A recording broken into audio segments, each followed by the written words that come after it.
Salam Planter Indonesia. Assalamualaikum warahmatullahi wabarakatuh.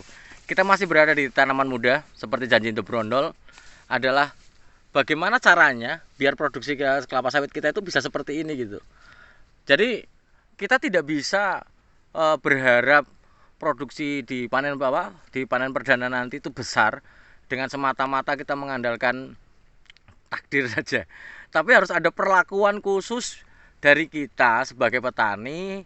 Step by step-nya itu benar seperti yang dijanjikan di vlog sebelumnya saat kita jalan-jalan itu adalah step by stepnya harus benar. Ketika langkah demi langkahnya itu benar, maka kita bisa menghasilkan produksi yang bagus. Yang pertama adalah pemilihan benihnya. Pastikan benih yang digunakan adalah benih bersertifikat. Kenapa bersertifikat? Ada jaminan tenera 100%. Kalau toh ada duranya itu adalah 0,0 sekian persen saja. Sehingga dengan penanaman misalnya 143 pokok per hektar, kita bisa mendapatkan potensi produksi 143 pokok per hektar. Jangan kita main gambling dengan menggunakan bibit abal-abal atau bibit cabutan. Karena apa? Ketika tenera dengan tenera, maka akan mungkin keluar yang namanya 25% Dura dan 25% Piscifera. Kalau toh memang produksinya bagus dengan bibit abal-abal, maka itu adalah suatu keberuntungan sebenarnya. Kemudian ketika kita kecambah bersertifikat ini adalah potensi produksi sudah diketahui. Ketika sudah diketahui maka kita ada target untuk mendapatkannya kesananya. Kemudian ketika salah satu penentu tonase per hektar itu adalah tonase ataupun produktivitas per pokoknya seperti ini. Kalau produksinya seperti ini mau diapain lagi ya, tetap mantep ini, gede-gede kayak gini. No. Tuh.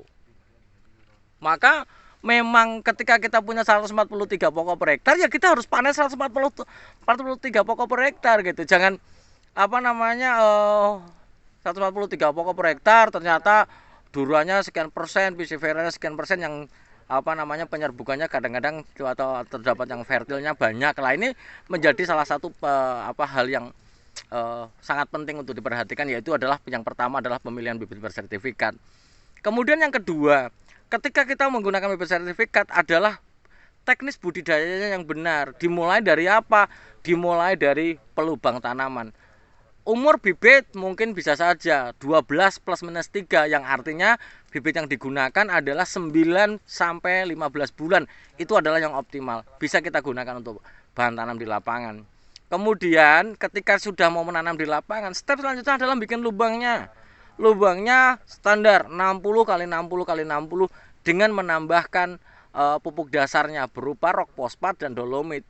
Pak Pendi nggak ada dolomit, rock fosfat nggak masalah, rock fosfat saja. Tapi kalau bisa jangan hanya dolomit saja, karena bahwa bibit yang kita tanam pada lubang kita membutuhkan rangsangan untuk pembentukan akar supaya akarnya ini butuh fosfat seperti itu. Kalau tidak ada rock fosfat, dolomit campur misalnya ada TSP ya monggo saja, nggak ada masalah, bisa kita gunakan. Kemudian setelah ditanam, yang selanjutnya adalah pemilihan pupuknya. Pupuk di tanaman belum menghasilkan adalah menggunakan skala umur, yang nanti yang Anda sekali lagi jika memang butuh panduan pupuk yang digunakan, silakan WA The Brondol di nomor yang tertera di profil The Brondol sendiri, tak kirimi.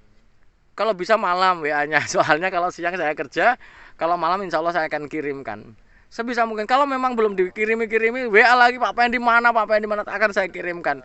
Karena tetap saya berkomitmen akan membantu para petani semuanya. Ketika pola pemupukannya sesuai, tepat waktu, tepat dosisnya, maka ada harapan besar ketika bibit sertifikat adalah kita tanam di lapangan. Tidak akan mungkin menghasilkan buah yang besar-besar tanpa pemupukan yang sesuai. Jangan berpikir bahwa pupuk yang digunakan hanya cuma urea dan KCL saja. Namun harus 4 sehat 5 sempurna.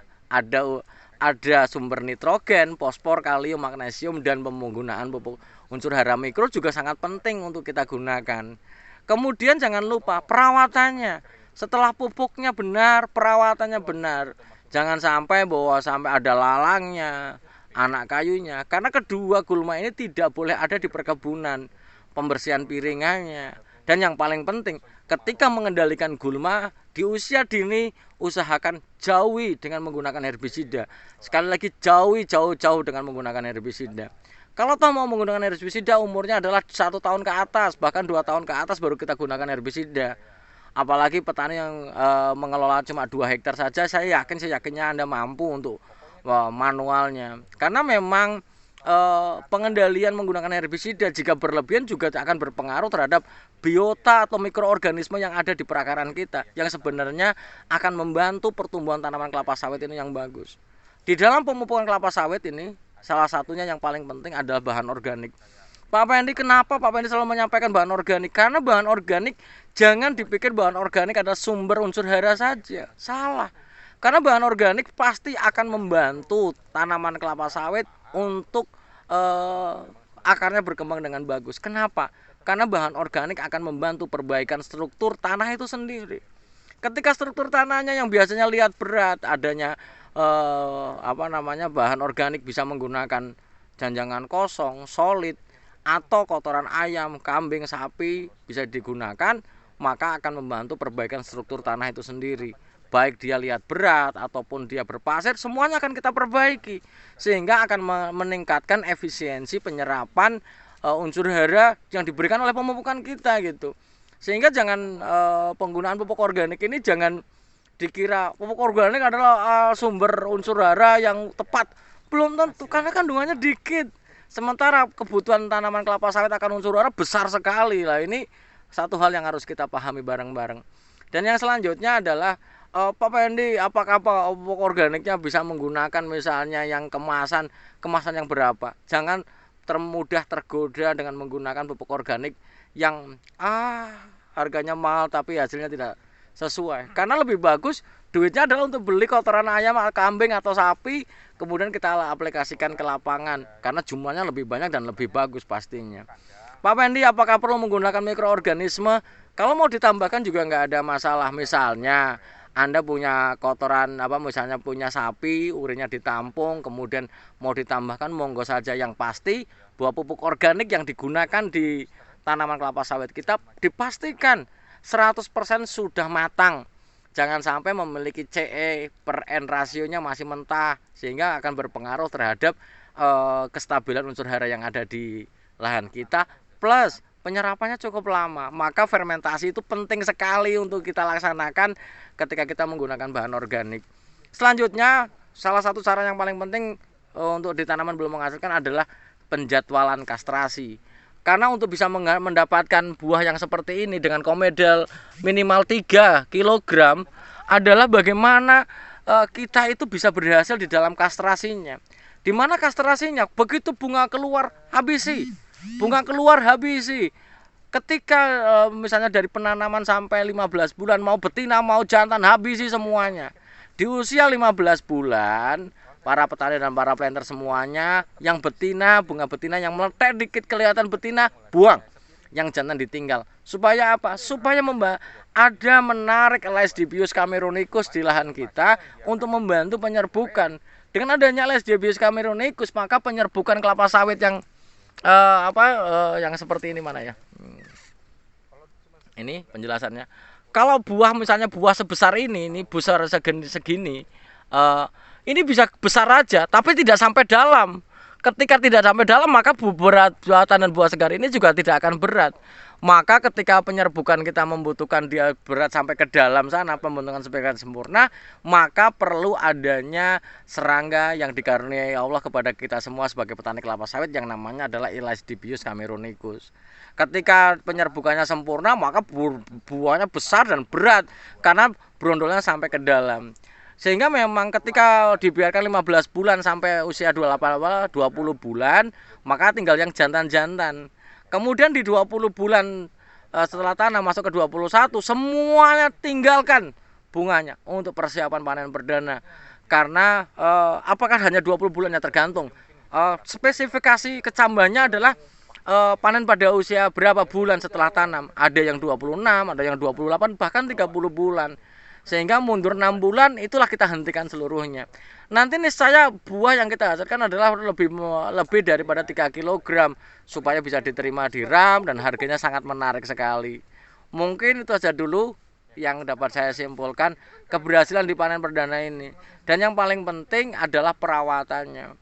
Karena bahwa keberhasilan dari tanaman kelapa sawit, tanahnya bagus, kecambahannya bagus, pemupukannya bagus, namun perawatannya kurang kasih sayang, piringannya kotor, gawangannya juga kotor. Dan yang paling penting yang tidak bisa ditinggalkan para petani, para planter semuanya, jangan pernah berpikir ladang terbaik adalah ladang yang tidak memiliki vegetasi penutup tanahnya. Tapi bahwa ladang yang terbaik yang produktivitasnya tinggi adalah ladang-ladang yang memiliki cover cropnya, penutup lahan kita. Jangan berpikir ladang yang seperti lapangan bola adalah yang terbaik, salah. Ladang yang ditutupi kacangan, yang lembab, yang membantu penyediaan air atau kelembapan untuk tanaman kelapa sawit. Kelapa sawit butuh air yang besar. Ketika kita bisa mewujudkan itu, maka niscaya buah kita juga besar-besar. Dan yang terakhir, mengenai hama dan penyakit, jangan biarkan satu penyakit pun atau hama itu berkembang di lahan kita. Caranya adalah kita harus teliti satu persatu, kelilingi, dan jangan percaya kepada hanya orang saja. Kita lihat sendiri. Mungkin saja dulu yang dapat saya sampaikan, tips dan trik untuk mendapatkan buah di panen perdana yang wow, yang mungkin nanti bisa kita diskusikan. Karena bahwa nomor HP saya ada di profil, silahkan kalau memang butuh diskusi dengan saya, usahakan malam, telepon saja. Terima kasih. Salam planter Indonesia. Assalamualaikum warahmatullahi wabarakatuh.